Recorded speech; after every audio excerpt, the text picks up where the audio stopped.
Never stop reading Bible. Welcome in. Today we're jumping into a really critical turning point in one of history's most important narratives, Jesus' final journey to Jerusalem, as it's laid out for us in chapters 10, 11, and 12 of the Gospel of John. This one statement, you gotta understand, it's the key that unlocks everything we're about to explore. It's a huge claim about who he is and what he came to do, and as we're about to see, it kicks off a chain of events that will change the world forever. So, where does he even begin to explain his mission? Well, our journey starts in chapter 10 with this really powerful metaphor. He doesn't define himself as a king or a conqueror. No, he calls himself the Good Shepherd. And he makes it super clear what that means.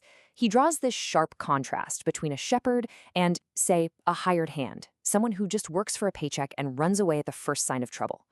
For the Good Shepherd, this isn't a job. It's a deep, personal, all-in commitment to his followers, his sheep.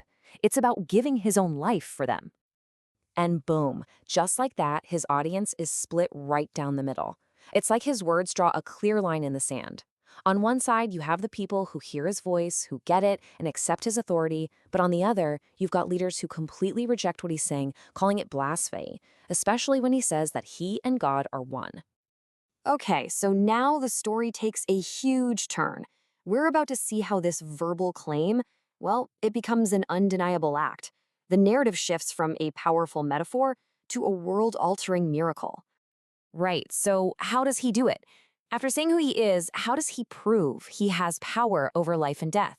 The answer is just incredible. It comes in the story of his friend, Lazarus, and it plays out in 4 really dramatic stages. Just look at how this plays out. That delay, it's absolutely crucial. He's not just late, he's doing it on purpose. By waiting, he makes sure there is zero doubt about what's about to happen. This isn't just a healing, it is his final and his greatest sign. And see, this miracle isn't just some random act of power. It's directly tied to this massive claim he makes.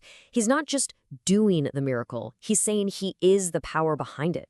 And that one act completely changes the game. The conflict goes from a debate about theology to a literal death threat against Jesus. And the reaction?